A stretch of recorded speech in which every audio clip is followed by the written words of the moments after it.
Hi guys, Alex Peak Performance Reviews, welcome to another vlog. I'm here outside my house again and we're with the Fiesta ST. Obviously I promised to do this. It's a installation video. We're going to get as much kind of how-tos or at least some tips as to what you can do. We've already come across, France I was ploughing on and he's already come across something that's a bit of a bugger, and that's the battery tray. Just a kind of word of warning more than anything, I guess, really. It's a how-to, or kind of we're going to give you tips as to how to do a clutch and flywheel change, but I would say personally, if you're not really that competent and you're not trained in a certain way, I wouldn't bother trying to do a clutch and flywheel installation. It's not the most easy job. It's not probably the most complex either, but it certainly needs some kind of mechanical skill and knowledge of automotive industry and whatnot, and doing stuff and hands-on stuff like that. But yeah, brakes and stuff like that, yeah, carry on with them, some of the intakes and things like that. But clutch and flywheel, leave to the professionals or someone along those lines. But yeah, we're going to crack on. I can't wait to actually feel what the clutch and flywheel feels. There's mixed kind of not messages with the clutch and flywheel. Most people say it's really good. I know it does put some a little bit of extra stress on the transmission.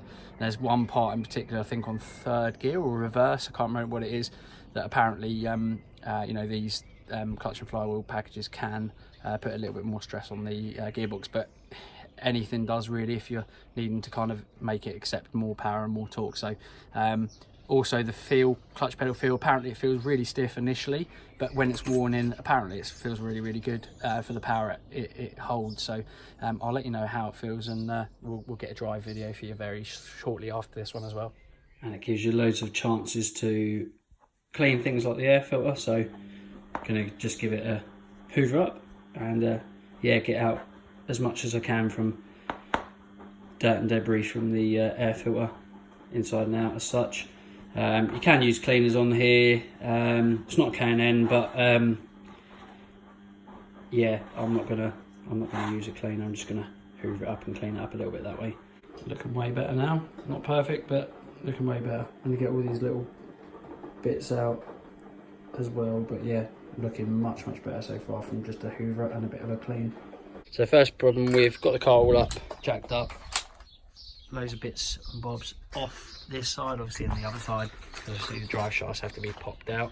And yeah, we've got one little thing, you can't get this battery tray out because there's a shear bolt basically, and once you get that out, that's it, it's gone. But obviously because we're out of the factory warranty, we're just going to drill that off, so no problem at all.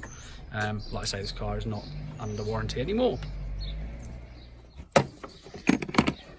Apparently there's another one of these tamper bolts on the side as well. On the side there.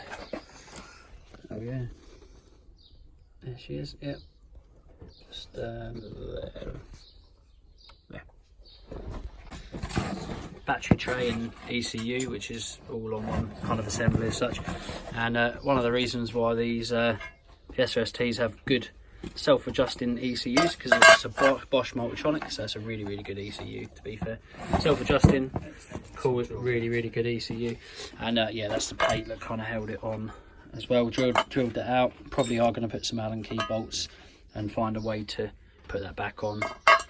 Basically it shields the connector side up. So yeah, that's off.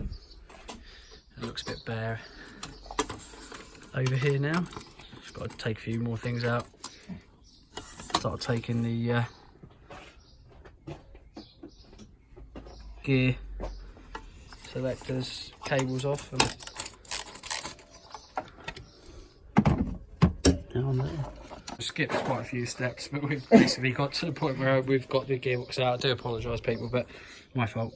So as you can see, the clutch and the flywheel exposed there. Stock standard AP Racing clutch, as you can see. And if you don't know, you know now.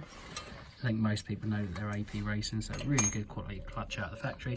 Just not really designed to take 350 horsepower and a hell of a lot of torque as well, but yeah.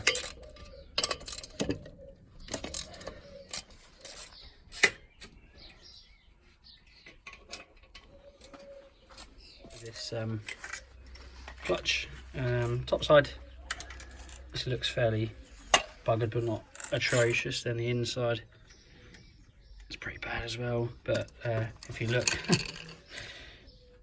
how much much heat spotting and heat there's been through that. And then obviously the flywheel, you probably can see as well, is buggered. So yeah, that's definitely a feckered clutch and flywheel. Just undone the flywheel bolts, and off comes the dual mass beastie flywheel, and I'm going to weigh that for you in a moment and then show you what the weight is in comparison to the TTV lightweight flywheel. Right, so let's weigh the stock flywheel, which is a dual mass flywheel. That's why it might not be accurate unless we get it right in the middle.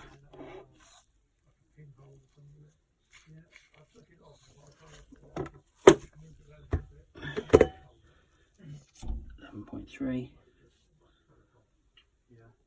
kilograms. Type in the flywheel.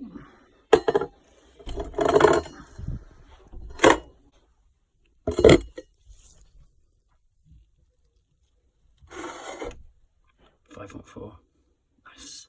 So the weight differential is 6 kilograms, or 5.9 to be exact. So yeah, basically the new flywheel is 6 kilograms or 5.9 kilograms lighter than the standard dual mass flywheel. So yeah, it should make a massive amount of difference. Hopefully everything else feels good and we're happy with it, but yeah, I'm sure we will. I'm looking forward to getting that on. So yeah, so far so good.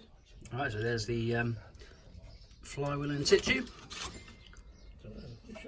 Locked tight on the flywheel bolts, and the brand new OEM flywheel bolts on. Yeah, looking good.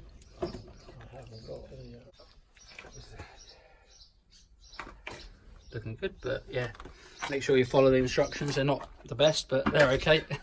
But there's all torque settings and stuff like that on there. So, but yeah, make sure you follow them. Gearbox is all back on. Oh yeah.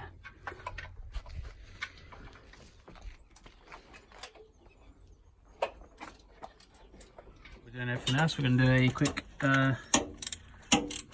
oil filter and oil change. It's been a little while, so yeah, got everything ready. Now to drain the drain bolt. Just cleaned up the Puma Speed oil sump plug, but nothing nasty on there. Obviously it didn't look like that. I've cleaned it up, but the oil has been well overdue, to be fair. It's pretty naughty of me. I'm normally pretty good. I think I've left it 11 months. Not good, not good. For me, that is really naughty, but I may have done it before, but I'm pretty sure I traced it back to around 11 months, so proper naughty by me. Hey ho. We've just filled up the clutch, well, the gearbox even, with brake fluid, clutch fluid, etc. And yeah, we're just putting the battery and everything back on now.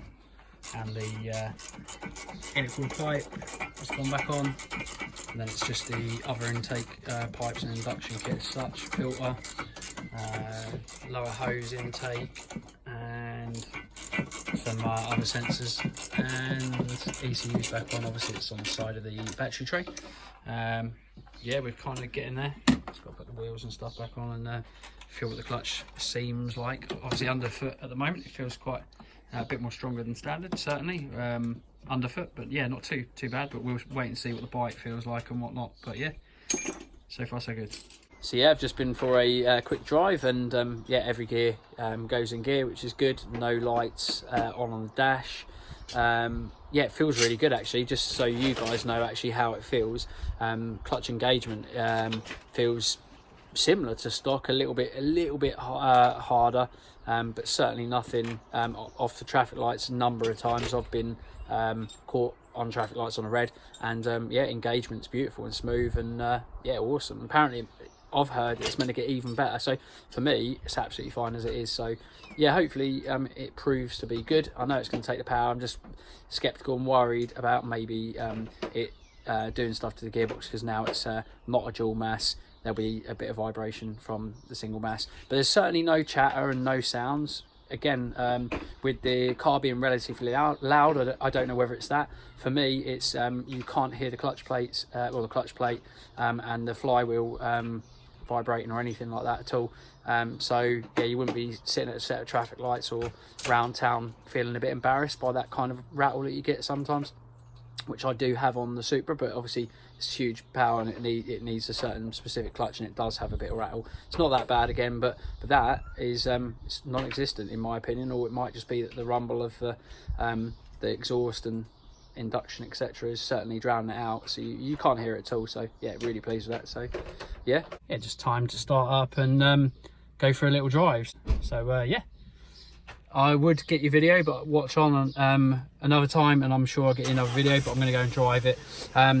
Thanks so much for watching, guys. As always, like, share, comment, subscribe. See you again next time. Bye for now.